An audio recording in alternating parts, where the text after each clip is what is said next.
All right. You can see me. Let me see.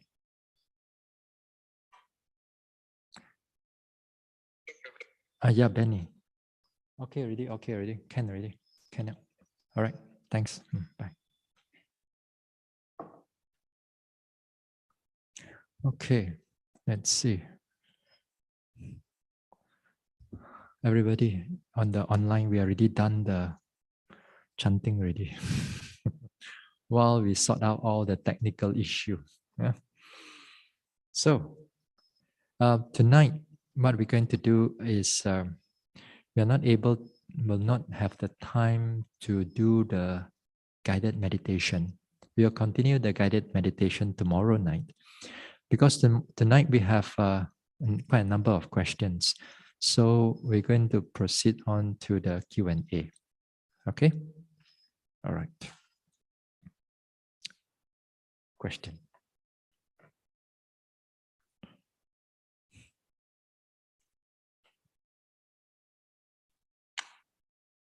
Okay.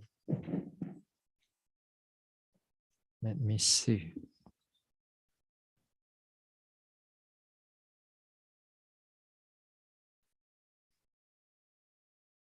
Okay.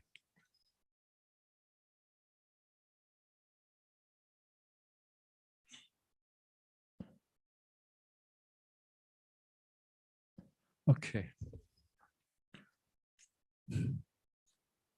Now there are some questions here, and we're going to go through it, and we'll slowly answer it.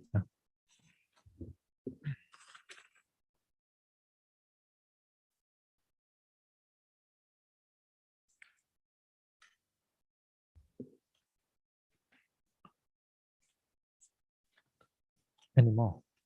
No more. Okay. All right. Question 1.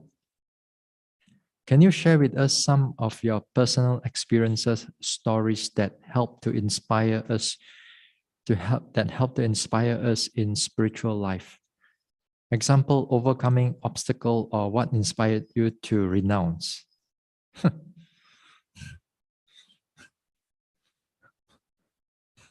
Can you share with us some of your personal experiences, stories that help to inspire us in spiritual life? Example, overcoming obstacle or what inspired us to renounce? Yeah. To become. Okay. I'm not going to tell you what I think that going to make me all this type of thing. But maybe we'll just summarize it. Now, here, if you want to move on in this spiritual life, I mean, there's a number of things you have to do. It doesn't, all this Vipassana thing, it doesn't come overnight. It comes through, let's say, don't need to talk about past life. Talk about this life will do. You have already done so much. Like dana, sila, bhavana, respect, service here and there, one way or another. You have done it in your own ways. And then when it comes to development of Vipassana, then you already have some degree of confidence. You do not have that progress yet, of course, but you have confidence in the Buddha Dhamma. And because of that, then with that confidence, and it will push you further in this spiritual life. This Vipassana, if your resolution or your effort is not strong, they're going to filter you out. They're going to filter you out from all this, from all the difficulty. You're going to face a lot of obstacles. You're going to definitely face a lot of obstacles as you go through this meditation. I can guarantee you that. 99.99% I'll win. 0.01% maybe I'll lose. But I don't think you are that 0.01%. Because that 0.01% is those born with almost ripened already. Almost ripened. Their faculties, they meditate a little bit, not much of an obstacle, then enlighten. For us, no. For us, we have to struggle and we need to develop it. So we need all these things. Now,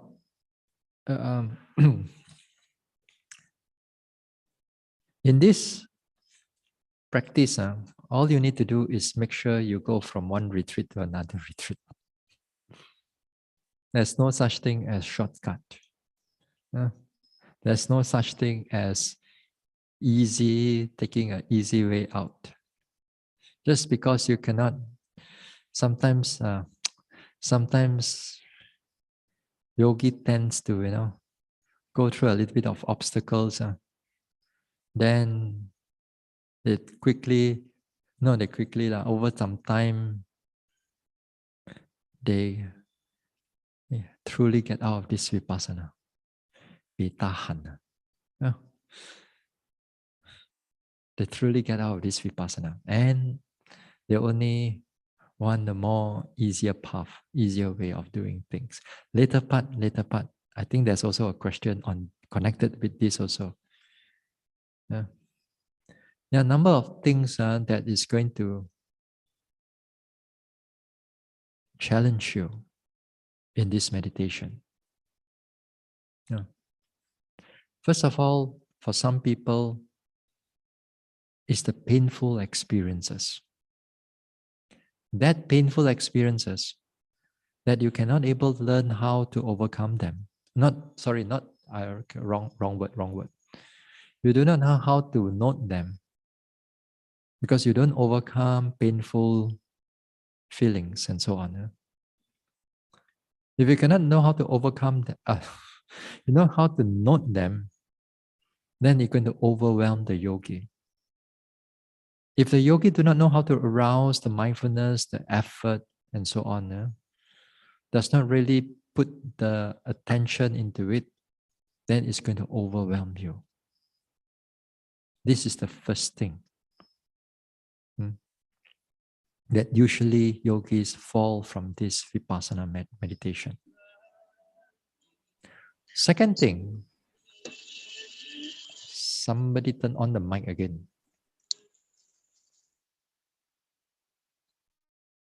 Okay. The second thing about these obstacles and vipassana is your mental hindrances.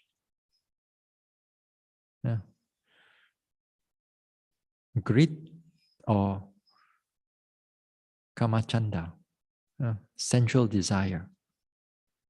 Then your ill will. Then your sloth and torpor. Then your restless mind and worry.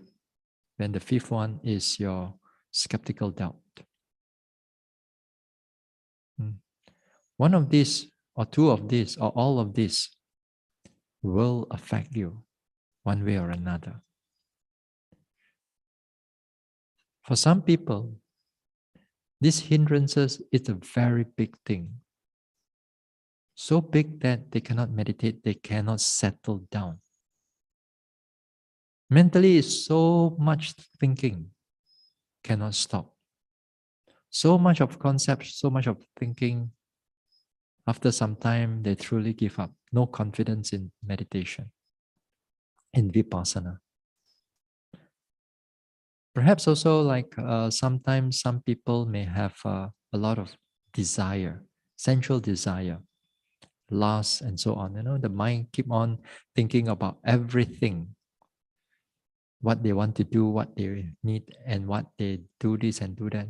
Also very difficult. So a lot of these things, it will affect you. Now, if you're not strong enough, if you don't have the skills to overcome them, Because this one, you need to overcome them because they are hindrances, they are mental defilements. So the past number of talks, I said that even defilements has to be seen, has to be noted. Because when you note these defilements, these hindrances, the mindfulness arises. When the mindfulness arises, it brings about that clarity of the mind, that strength of the mind, and that mindfulness, that noting mind will overcome the hindrances. So you must able to do that. Another obstacle that you're going to find in the later part of your meditation is the spiritual faculties, the mental faculties, the mental state that is not balanced, and you do not know how to rebalance them. And also you do not know it is imbalanced in the first place. And this also comes again as you go into the deeper aspect of the practice. In the beginning practice, all you need to do is make sure you arouse more mindfulness. But when you go into the deeper practice, as you progress on, then there are finer tuning in the mental states. That yesterday and the day before I talked about. When you pay attention to an object, it's not only just mindfulness is working. There's effort inside there. There's wisdom factor inside there that is scrutinizing the object. The effort is the one that is making all other objects to become active. There's also interest in noticing what is going on. There is also peacefulness or calm in a certain sense that your mind is not affected by strong thinking and so on, or other defilements. It's calm, it's clear. Your mind also at that time, also it has concentration inside it. That is to say, it can able to hold everything together so that wisdom can do its function of investigating. Then there's also equanimity, that the mind, that state of mind where all the mental factors are in an even state, in a balanced state. All of them functioning together. All of them functioning together. So when they function together, then it produces that noting mind, a clear, precise noting mind. But as you meditate further into the practice, this concentration, for example, or effort, for example, or even passaddhi, for example, it can become too much. When it becomes too much, it affects the yogi. Yogi is noticing. For example, you want to progress very fast. Retreat ไป了了 you know, retreat over. So you think you know, 拼個死不要緊 you know, that mentality. So you push, then you go into over effort. You try to not very hard. After that, you over push. So sometimes you over push, then the mind goes into a lot of thinking. How come the thinking cannot stop? How come? Or not only thinking, but a lot of tension, a lot of the stress, a lot of pressure, and everything comes in. Yeah. Then, if you do not know how to undo those things, it becomes a permanent, more like a physical problem for you, not just meditation problem. A physical problem. You build up all kinds of tension, all kinds of problem. So that one, if you do not know how to overcome or how to rebalance the state of mind, then you become a big obstacle. You become also a big obstacle during this time. So this is something that we have seen throughout so many years and also within our practice. Within our practice, within my own practice, within the practice of the yogis, we see these type of things happening. So, yogis fall out from this Vipassana practice. They thought that, okay, go for easier practice, or so-called easier, But then when they go into that practice, all their defilements come back again. all their, all their, all the what you call defilements come back. All their hindrances come back. All the imbalance of the state of mind do come back also. Because again here, it's your mental attitude sometimes. It's your mental attitude. Whichever meditation you think that you can take up, you think your attitude just stay at Vipassana only. You stay outside only. No, it just follow you to everything. Everything that you're going to do. So a lot of things, if you do not know how to rebalance the mind, that is where a lot of obstacle that you're going to face. So usually these things, a yogi must able to go further. With that now, when you able to overcome those things, able to manage those things, then the confidence even goes deeper into your practice. And it goes deeper into your practice. So while the practicing in this spiritual life, especially this Vipassana, then you go through all those type of things. Yeah? Yeah.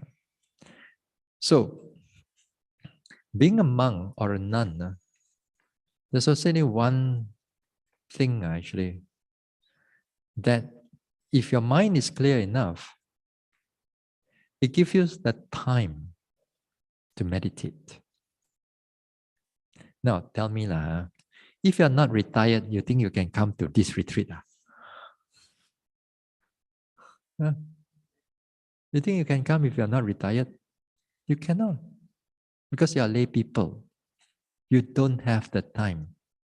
You have all the things that you need to do. You cannot come to any retreat because you need that rice bowl on your table. You need those things. But because you have the time, you come over here. Now, being a monk or being a nun, then you have the time. You give, then the devotees support you in the food, in the shelter or place to stay, give you clothing to wear, you don't have to worry about medication and so on. So a lot of all the stress about worldly life is being removed already. So when it's removed, and you don't have to think about it, then you have that time already. And that time is precious. It's a matter of what you want to do with that time. Some monks, they use it for study. Some monks use it for propagation. Some monks use it for charity work. Some monks do it to teach others, missionary work. Some monks use it for gong tao, bomo. Yes. You know that you go to the further parts in the world, then you see all these type of monks doing all kinds of things, or nuns even do these kind of things. So I choose to use my time to develop. And when I say develop, I don't have other time to do all kinds of other things. Yeah. So when we do this type of thing, then it gives us the time. The time is so precious. So the problem is that when you have the time, you're already old already. You're already 55 plus already. Just like all of you inside here, also the same thing. Wait till you retire. Very few of you will have born with a golden spoon in the mouth. Your inheritance, akong, chokong, give you all your everything already. You don't have those things. Even you have those things, you don't have confidence to meditate or to develop the mind. So very far and few in between. So therefore, you don't. So therefore, for me is that I do not want to choose that path because I want the time. Because we know that when you are young or younger that time, you can do a lot of things, more things than what you can do, say after you're 50 or 60 or 70. Huh? Is it that wrong? Yes. Not easy, not easy. Huh? So therefore, you need that time. You need the time to develop. So the younger you are, the better it is actually. But of course, if you are still able, my judging the yogi, how I judge the yogi, as long as you can eat, sleep, walk, you still can meditate. No matter what your age, some people they are 70, but really cannot really. But some 70, some of them they're still very strong and alert and clear. Some people at 80 still very alert, clear, and strong, and still can able to walk up. Some people at 60, 50, that hill, that little slope in front of us, going down also very difficult already. Bhante, I cannot come to your retreat. Why? I look at the slope, I cannot really. I went for my hip operation or knee operation, tak boleh jalan. You see? So therefore, when you are younger, it's much better. The chances are better. So that time when you are younger, you don't have that much time because you are involved with working and so on. So this is something like that. So here, while you still have the time left, whatever much time that you have, so hopefully you try to meditate. No, not try. You should strive. No more try here, try that, try already. Try is enough time already. Try. It's a strive already this time. Yeah. Okay. Next question. Next question. Expectation to gain insights, considered lobha or chanda or adhitthana. Lobha here is greed. Chanda here means desire to act, or adhitthana, determination. How to differentiate them? Expectation to gain insight. Considered lobha, chanda, or adhitthana. Of course, any form of expectation, whether wholesome or unwholesome, as long as you're not arahant yet, there's still craving there. There's still craving.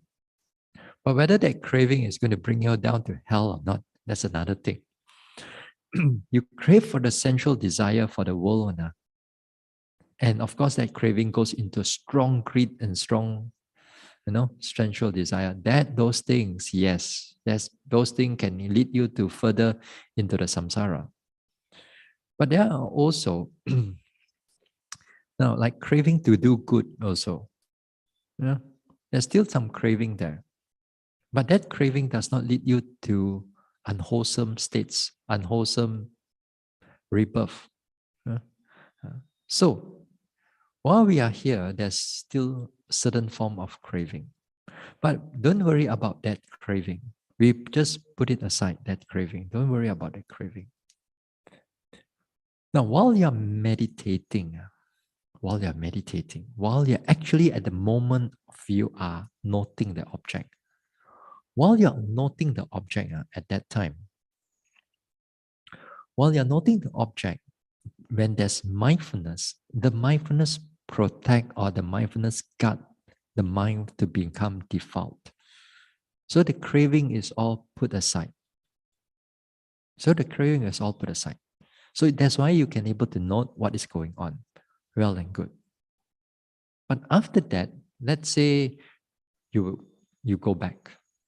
And then you think about meditation, you think about insights, you think about those things. then that part, there's certain degree of craving is there. But it's perfectly all right. You're not going to have zero craving. Zero craving, we come and learn from you already. not you learn from me. You have to go and learn from you already. Because you are the Arahant there. Yeah. So therefore therefore there's certain degree of craving. Yeah. So as long as when you are meditating, while you're meditating, while you're paying attention to your objects, put all your expectation aside. Put all the expectation aside, because that expectation will become a hindrance, a big hindrance for your mental development. So, for example, while you're meditating, while you're noting, then you start thinking whether this is first insight, second insight, third insight. While you're noting, that when you're inviting all the craving coming in, and then it all mess up the whole noting thing, the whole noting mind, then it becomes a hindrance for you. So as long as you have that determination, or whether you have that chanda, it's perfectly all right. It's perfectly, you want to, like, say for example, you want to sign up for the retreat. You're very eager. 2 years you're not meditating already. You quickly want to this one already. That time when you register, you 7:59, you get ready already. By 8 o'clock, you press the thing already. No, I know. Eager ma, chanda. It is something like that, There's the eagerness in there. There's the eagerness in there, which is perfectly all right. It's perfectly all right. It's better than you go out to do all kinds of wrong things in the world. This is perfectly all right. Of course, as I said, we don't want these things to happen when you're in the retreat. We want it to open to as many as possible, but situation is still not that good yet. Yesterday I got a message from some devotees, yogis from US. They are having a 60-day Vipassana retreat, Mahasi method. Yeah. And then the teacher ended up with COVID. See? Almost finishing. So they finish on the 55th day. They got 60-day retreat. So don't play. Still can kena the COVID. So that's why, as I said, be careful. Over here, we try not to let people, outsiders to come in. People want to come in, Dana, wait. Stay outside first. I'll go outside for Dana. So we don't want to do these type of things. Yeah. Because you all got to be careful. Yeah. So don't this one yet. Yeah? We are still staying together, and these things can still happen. So anyway, all these type of things, there are difficulties. The chanda or determination or aditana that you put in already, then fine. Some people make the aditana like 1 year, I must do 3 months retreat. Not in one shot, maybe 2 weeks here, 1 month here, then they make determination, I must make that this one. It's perfectly all right. It's good after all, because that helps to arouse the thing. That helps arouse the mindfulness. That helps arouse the development. So don't have to differentiate those type of things. Maybe if you want to know about how to differentiate those things, these states of mind, it's quite a long talk, because it all, again, sometimes depending on your character, whether you are effort type of character, or whether you have that determination type of character, or whether you're thinking type of character, and then, or whether you are analyzing type of character. Whichever character that is going to propel you further into progress. Each one of us have a different way of looking at it. But finally, if you develop in the Vipassana, you come to the realization of Nibbana when it's matured. Yeah? So there's expectation, as I said. There's always some expectation. Minor problem, those things. Next one.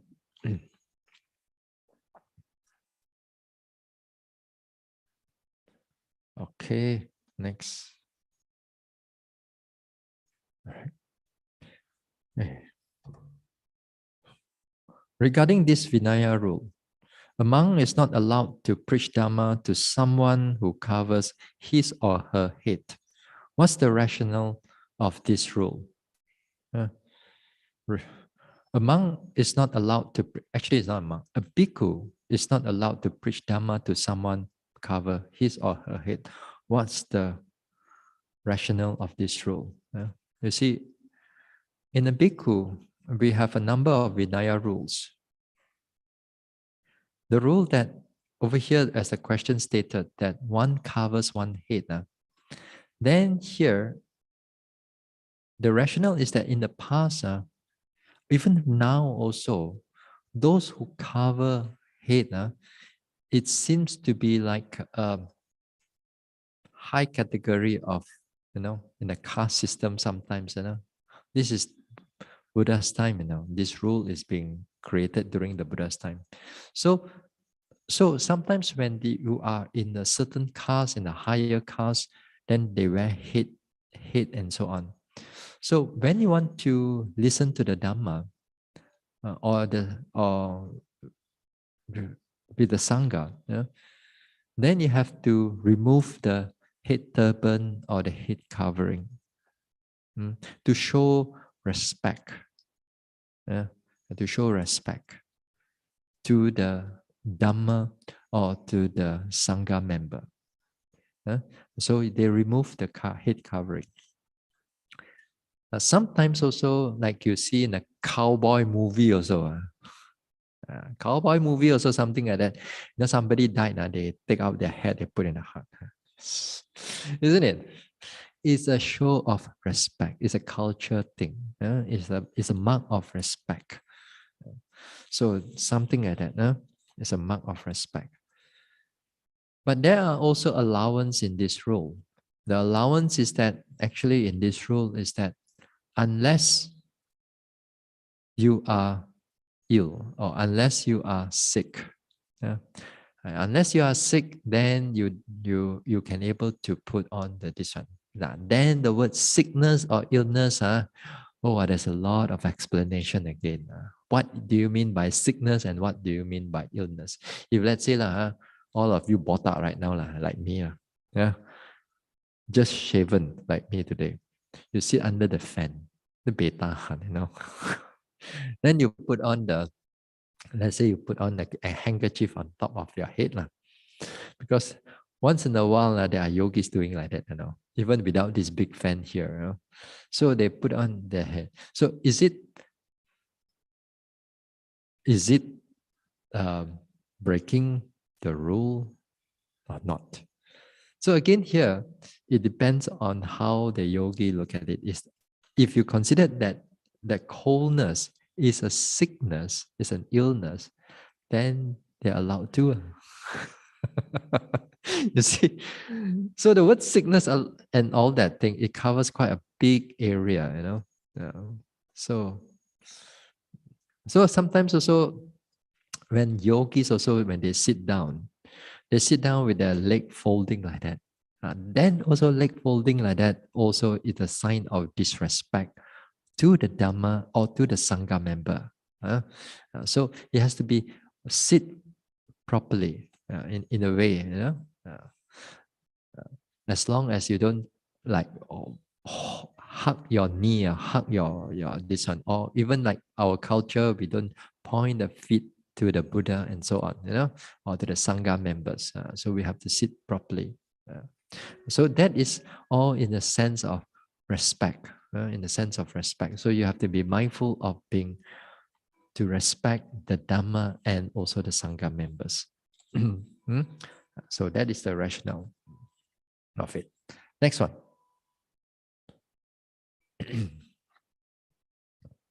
Hold on. Huh?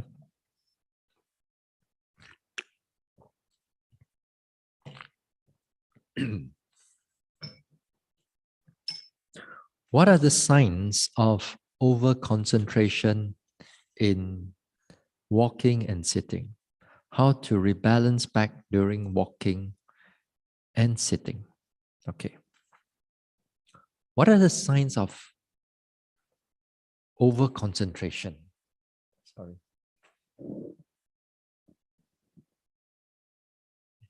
What are signs of over concentration? Huh? Now, when you come into Vipassana, one of the common problems regarding of our noting mind is this over concentration and also over efforting. Earlier on, just now in the earlier discussion, I mentioned about over efforting.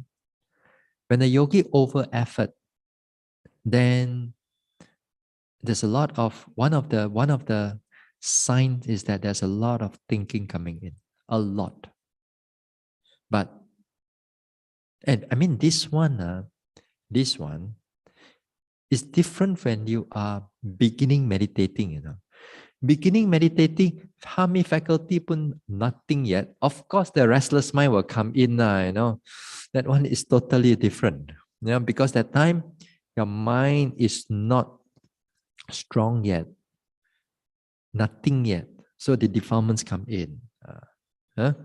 So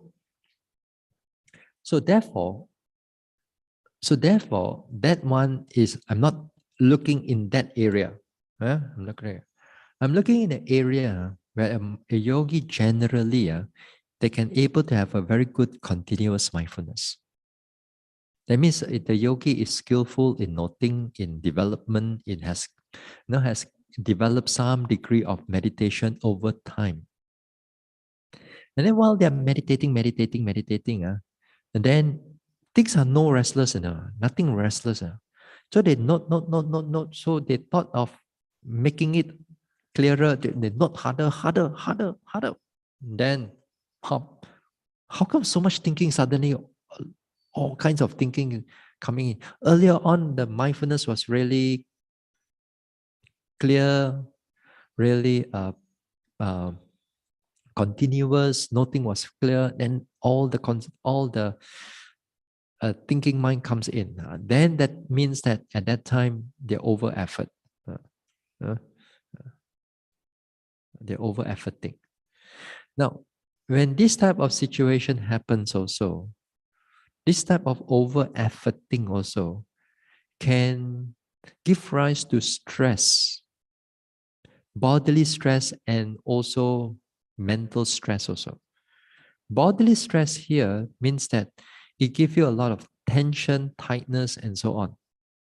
Yeah, tension, tightness, and pressure, and and if you do not know how to rebalance them, and you keep on doing the same thing, and you just grit your teeth and you just push through in that type of thing, mentally as if like you're fighting inside there. You're really want to fight with the object. You're supposed to know the object, but that this one. So it develops a lot of all kinds of tension and all kinds of pressure. Yeah. And the mind is always scattered and so on. So that one is over efforting. They push too hard. So this one, again here, they need teachers to help, or competent teachers to help to rebalance back to help them how to rebalance back the mindfulness. Now on the even the same yogi also, even within the same yogi, on certain time, when you do noting on something, When you note on something, then sometimes you over concentrate. You over concentrate in a sense that you try to focus on the thing too hard. Yeah?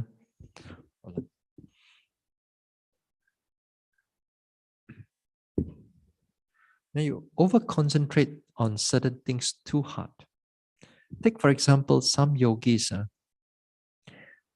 Earlier on, I've mentioned that when you take up the rising and falling, the yogi only concerned about rising and falling only. Other object don't care at all. When they have that concept, that idea, then they just pay rising and falling. Even rising and falling become minor, little, nothing much. They still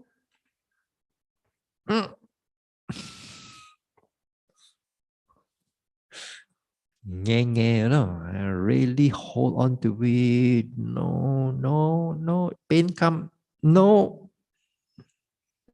Thinking, no. Everything. So they every time they do like that.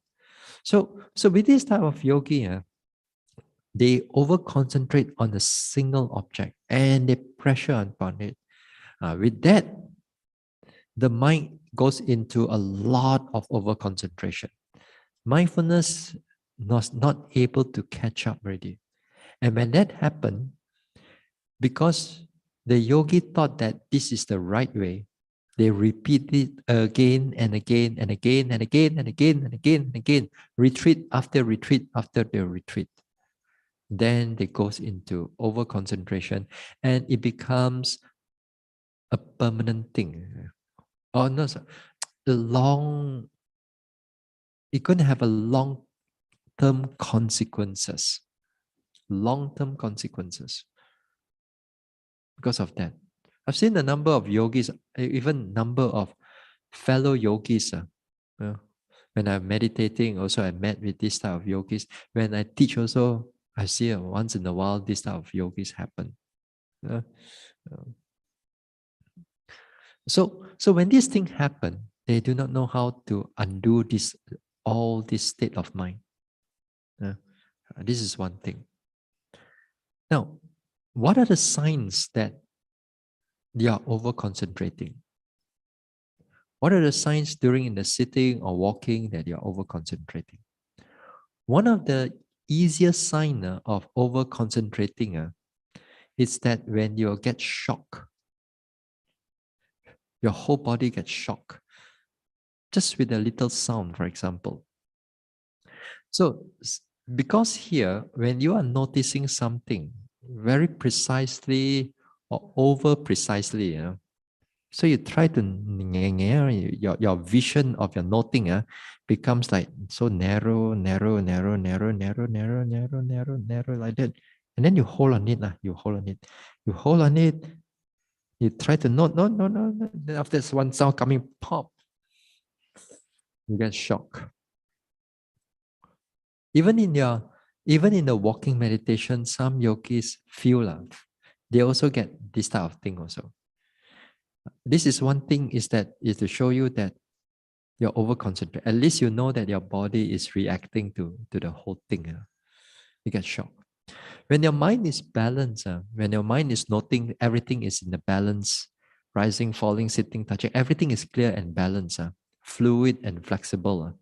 Then this type of sound sudden happen, it does not shock you. I mean, sometimes it may be just a little bit, but it does not disturb the meditation at all. But just now that one, it completely disturbed the meditation, and only that time you realize that there's something wrong with the noting already. If you know, this is one of the clear sign. The next one, the next type of over concentration is this. The mind is not flexible anymore. The mind can take up one object, but other objects arises, it does not want to go there. It does not want to go to the next object. It becomes like It becomes like stuck into an object. It can be any object.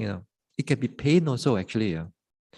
Say, for example, some yogis, they really want to pay attention to the pain because day in, day out, they hear about noting pain, and so on. Okay, they pay attention to the pain. So when they pay attention to the pain, and some people like, nghe lah, they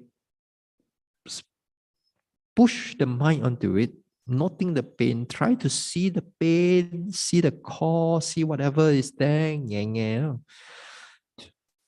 And then sometimes for some people, it's like they're inside there, they are trying to fight with the pain. They want to push the pain down or whatever that's going on in their noting. So when they do that, they push, push, push. After that, over concentration develops. When over concentration develops, and they keep on pushing, and then let's say after that, the pain starts to decrease already. They start to decrease already.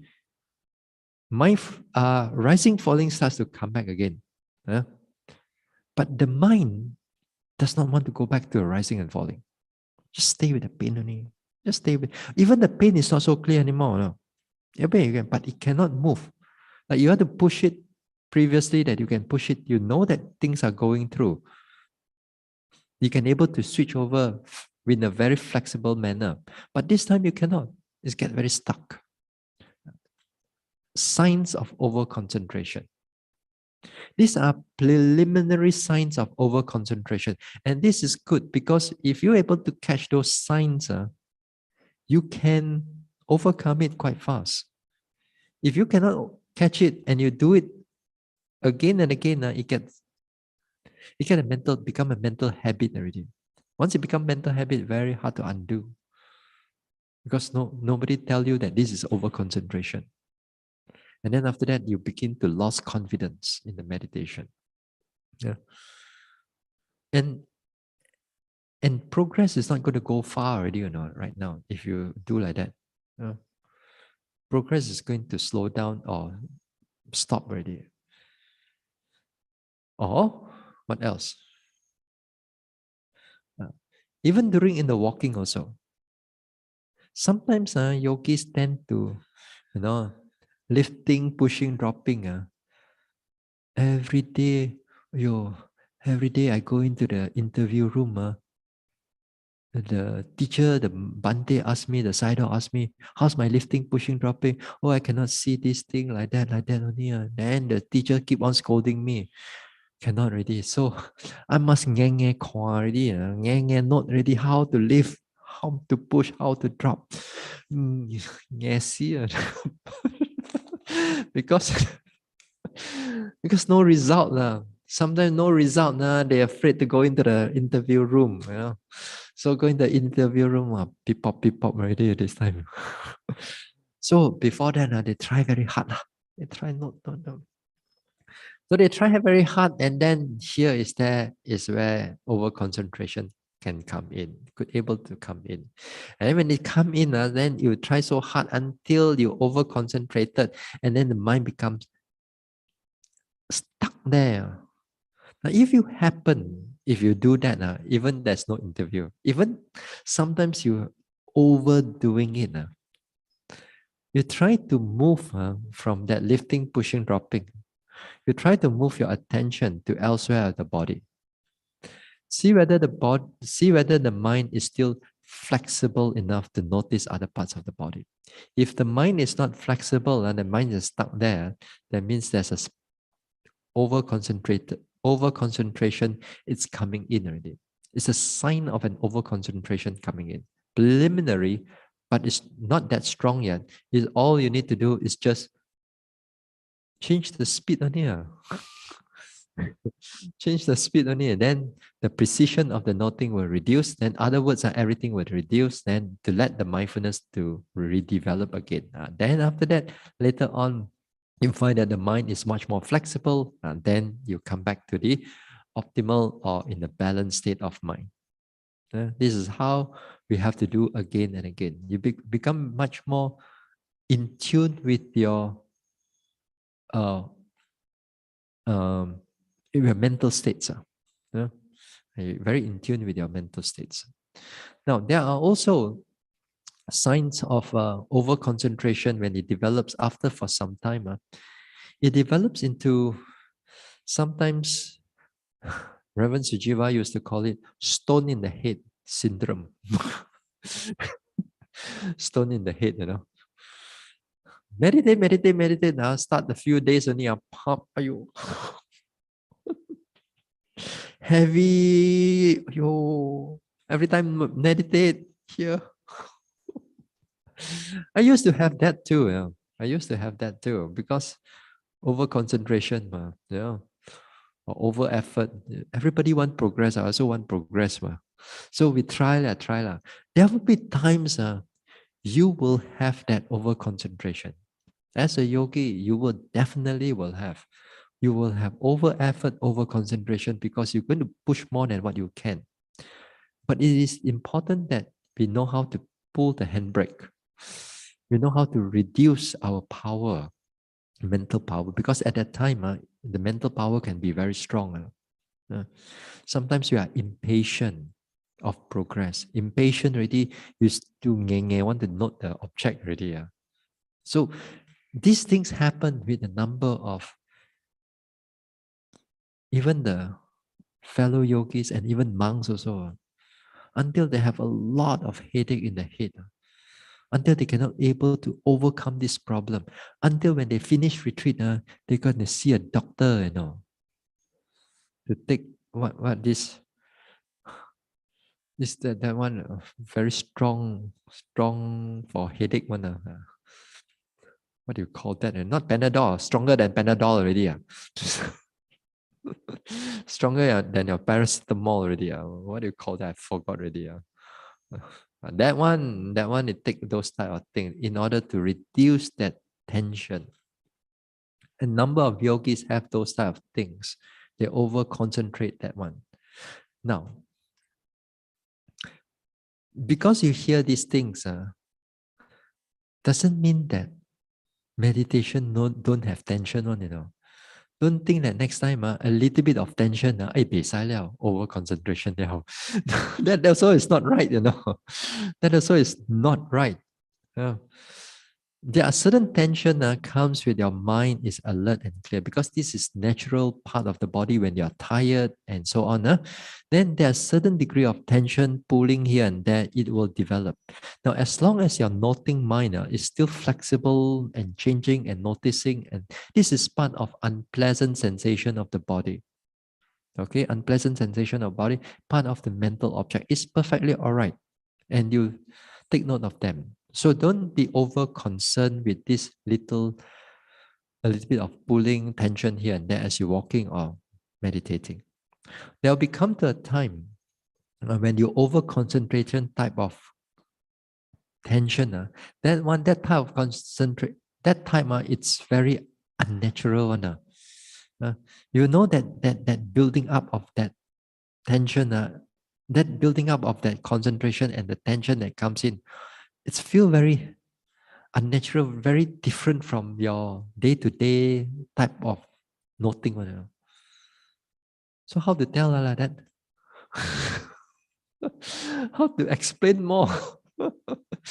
It's two different form of tension, but one comes with the meditate over concentration and one comes with just, part of the body thing.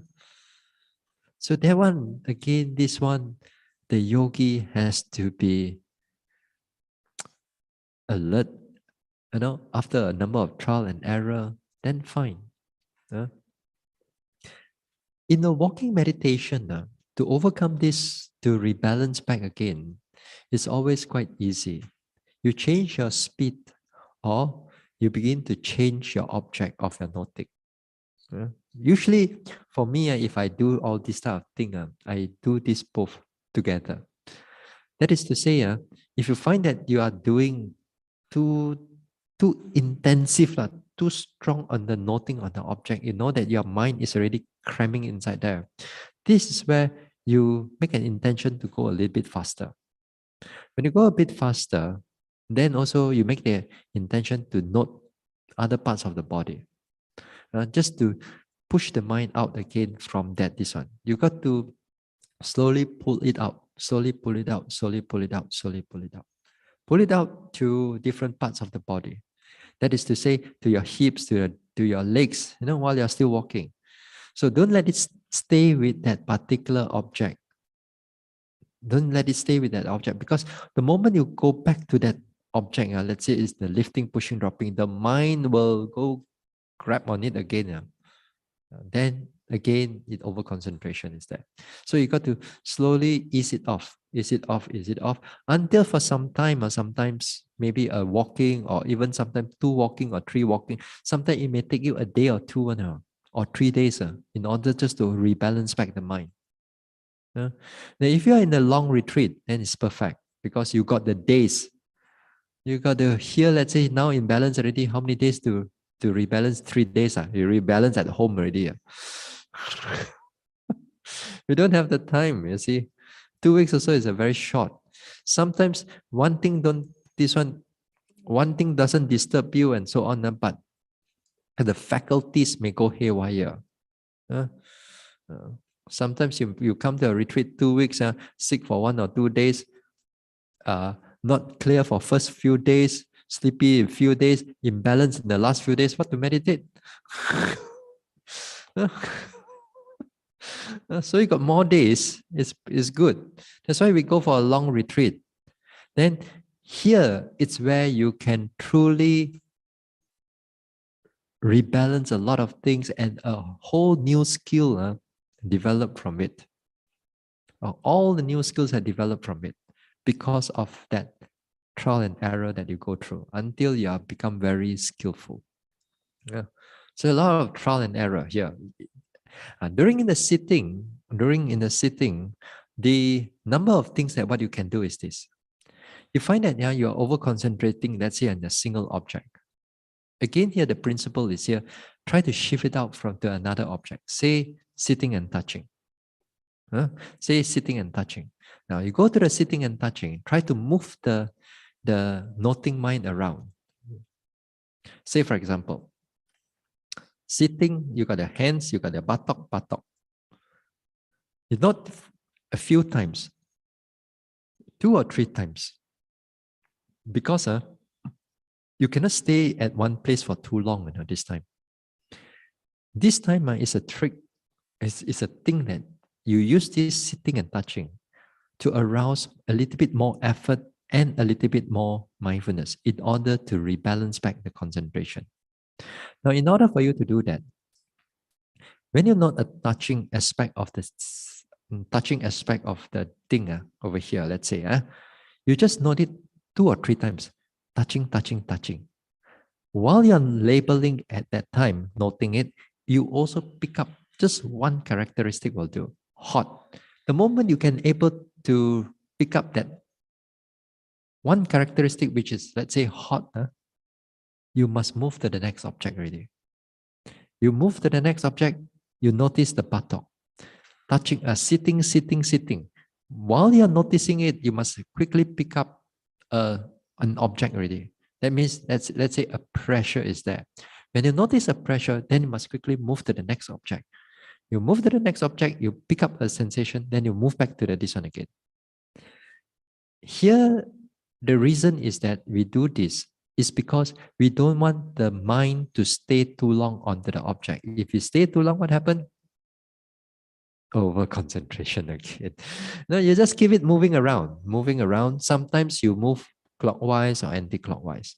Sometimes you change of other objects within the sitting and touching. Say, for example, you take the whole body sitting.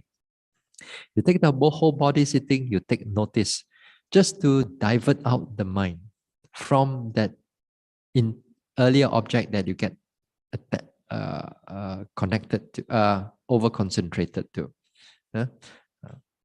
Now,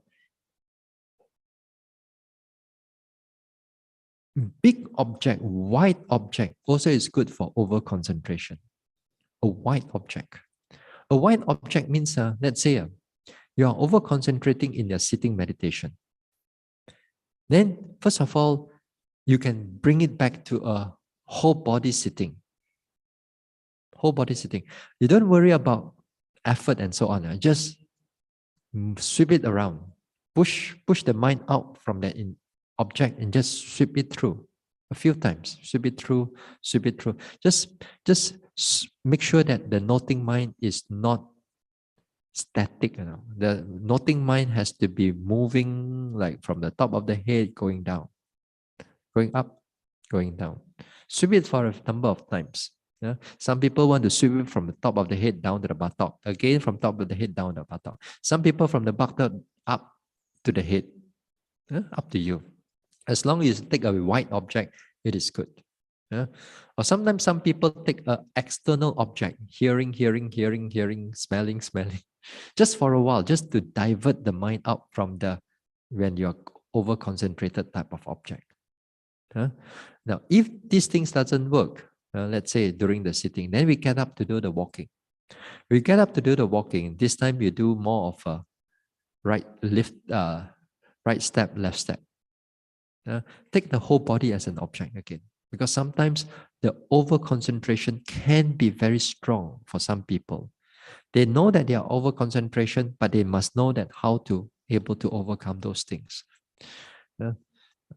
So it is good if you know the skill. So you take up the walking meditation for a while, then after that you go back to sitting. So there's a number of things that we can do. Of course, we are not able to cover this within a Q&A session.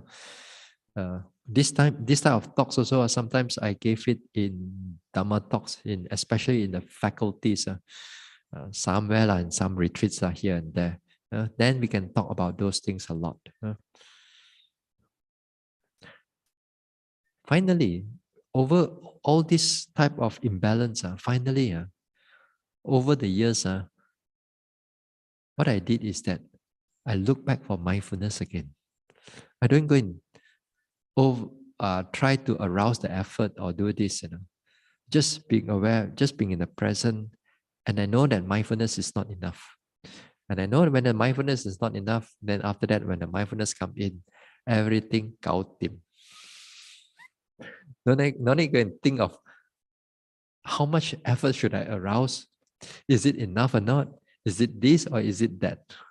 If you know the characteristic of mindfulness, you know how to bring it back. Once the mindfulness, everything come back, everything, let's say, that mindfulness will re-even everything back again. So, like that, no?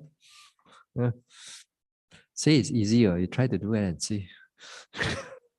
It's all about skill only, actually. It's all about trying here, trying that, try. Finally, also break through, but in the beginning part, there's a lot of knocking on the wall. All right. Let's go to the next question. Now, some teachers emphasize noting sensation in the body. Is there any special method to do it, or is it the same as noting sitting and touching? Can Bhante explain further? Some teachers emphasize noting sensation in the body. Is there a special method to do it, or is it the same as sitting and touching? Now, noticing the sensation of the body, well, I think, my opinion is that some method of meditation, they're emphasizing on the sensation of the body. And when they say the sensation of the body, they go through from the top of the head, small part, they go through, throughout the head and so on, from the head, then they go to the face go to the neck go to the body go to the hand, leg, everything, part by part they go through sensation of the body. Now, here, this is not what I recommend for yogis to do. One of the things is that when you take up an object, which is a right object right now, it's not a wrong object, it's a right object, body object. But the second thing you have to consider, is it a prominent object? If it's not a prominent object, you should not just go through just because that you move from one object to another, one part of the body to another part of the body. Now, so let's say sometimes if you start off with a part of the body, let's say the top of the head. If you start off with the top of the head, let's say there's sensation, that it's a clear sensation, then it's a correct object. because that time mindfulness will come in. Because the proximate cause for mindfulness to come in is the prominency of an object. Yeah? So if you don't have that prominency of the object, mindfulness does not come in, even you take up the right object. So if you move, let's say you move from the other parts of the body, then other parts of the body is not a prominent object. It may be perhaps other parts of the body already, let's say the leg becomes clear already. The sensation of the leg, it becomes clear. But you're still at the, haven't reached there yet, ma. You have to still go. Then. So that time, mindfulness is already been broken now, or very lacking of it. So usually I do not recommend this way because of prominency of an object, not because it's a wrong object, but it's because of a prominency of an object. Yeah? So these are sometimes what some teachers they taught. Now again, in a similar token, in a similar way, there is also the mental aspect also. The mental aspect, that means there are different mental states, let's say. So when a new yogi even meditate, they must go inside the mind this time and go and check, is the mental A factor gone or not? How about B gone or not? C gone or not? D gone or not? E gone or not? F gone or not? G gone or not? Wow, that one even more difficult. Yeah? Because you got to like analyzing one after another, one after another, one after another. So that one, because the book says so, Abhidhamma says so, you got all the mental factor, So you go into that mental factor to analyze those type of things. Now, again here, object is correct. Not the object itself, it belongs under the mind. But is it a prominent object? Is it a clear object? If it's not a prominent object, then mindfulness will become very weak or none at all. In other words, Vipassana will not able to progress if you do not have that prominent object. So it's different. Sitting and touching, when we do sitting and touching, it has to be prominent to you. It has to be clear to you, then we have to arouse to this one. Then again here, sometimes for some yogis, certain sitting and touching aspect, they may not be so good. Just now, like for example, I said, hand, buttock. Some people don't do that. Some people do the hands, let's say, and they do the sitting posture. Some people do the sitting posture, two buttock, no hands. Some people do like sitting posture, and then two knees touching the cushion, also can. It's perfectly all right. As long as the objects are prominent to you, then it arouses the mindfulness. If the object is not clear to you, then the mindfulness will not come in. That means the mindfulness will slacken. In other words, the mindfulness does not come more continuous. Yeah? This is something like this. Yeah. Since you asked this question, then I answer. Then some people, me. So it's okay. Yeah. Finally, it comes to your own practice. When you reach there, then you know what I'm talking. If you're not there, sometimes, yeah, it's a bit more difficult. Okay, last few questions, but it's not a difficult answer. May I know what is the best time to do sitting and walking meditation at home? Okay. May I know what is the best time to do sitting and walking meditation at home? Now, some people, some friends or people, they will recommend the best time maybe morning, best time maybe evening. To me, it's not. To me, the best time is when you are clearest. When you are at your clearest. So when is your clearest time? Is it in the morning? Is it in the evening? Is it in the middle of the day? But the problem is that with the middle of the day, you're working. Let's say if you are working, you still have a job, then again, as I said, you may not able to do it. You do it early in the morning. Some people, they are quite clear, alert, and they can do it well and good before they start all their daily work and so on. which is good if they can do that. Now, some people, they meditate in the late in the evening when they gao tim all the household work lah, everything, they put everything aside, and then the children also did already, sleep already. This is the only time they have for themselves. Then they meditate. If not, the next day they got to do everything all over again. Then the children have to go to school, the this and that, Sometimes you don't have much time for yourself. So the best time actually, in the sense that you have to be at the clearest. Yeah? Uh, so again, clearest, it depends on what is the best for you. It may not be the best for others. For me, for example, clearest is not in the early morning, like 4 o'clock, 5 o'clock in the morning. I'll be just like you. If you ask me to come and meditate here, I'll be sleeping also. my clearest time is right in the 7 in the evening or afternoon, evening already. Yeah. That is my clearest time. Yeah? So again, each and every one of us, they are different. So you look for yourself. When is the clearest time for you? Now, question 2. What is the best place to do the walking meditation at home? Now, if you have a place to do a walking meditation, which is good, you are good than a lot of people already. Because of a lot of people, their home is just 700 square feet or 800 square feet. You don't have much place to go. This walking hall, this walking space is already bigger than your home already. For some, so some people, they don't have much of a space to do meditation, walking meditation. If you have the luxury of space, then it's very good. Now, how do you want to do the walking meditation?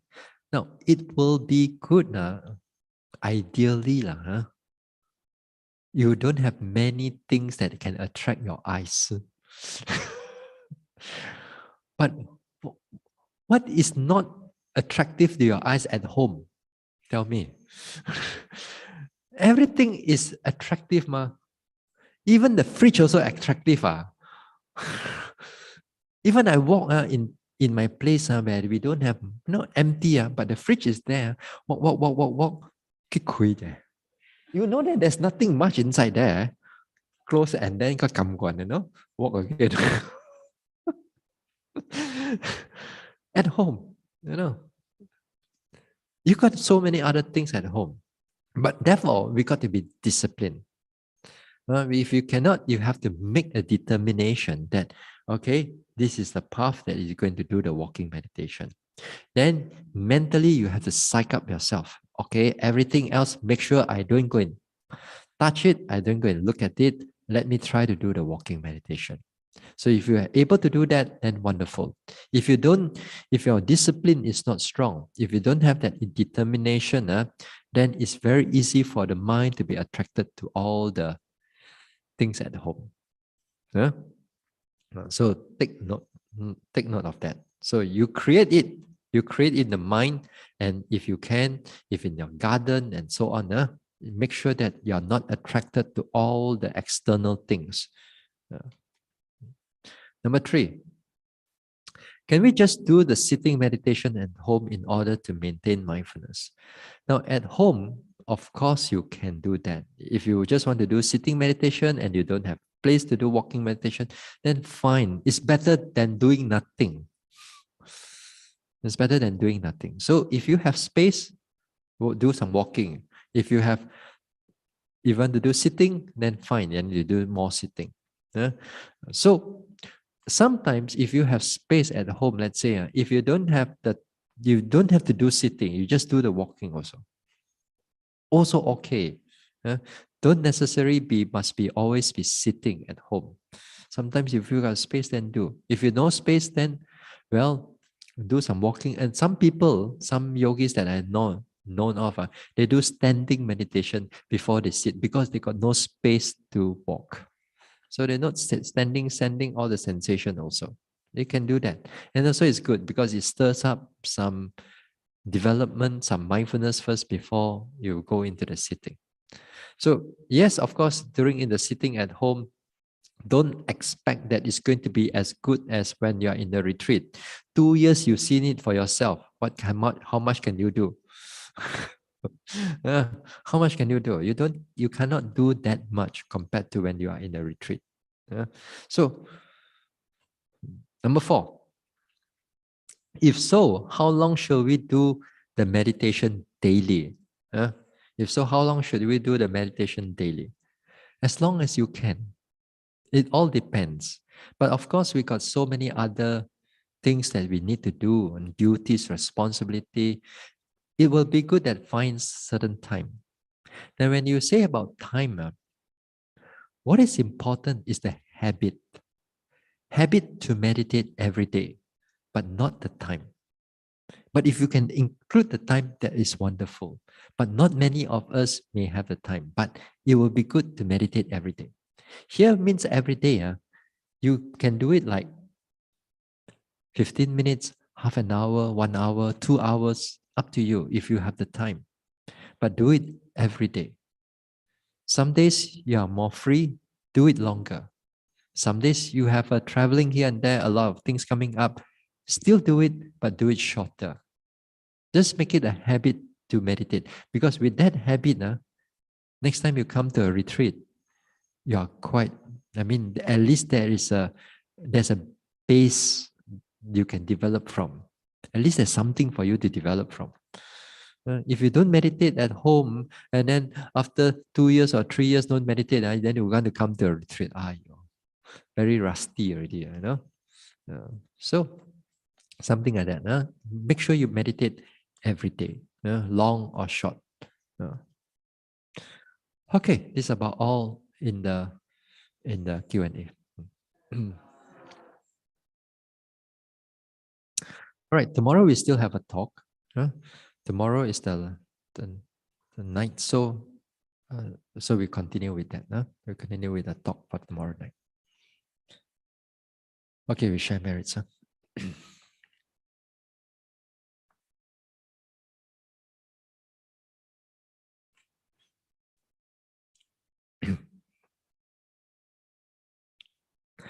Idang me bhavanang nibbanasa pachayo hotu. May my mental cultivation be a condition for the realization of nibbana. Imang no punya bagang sabba satanang dema.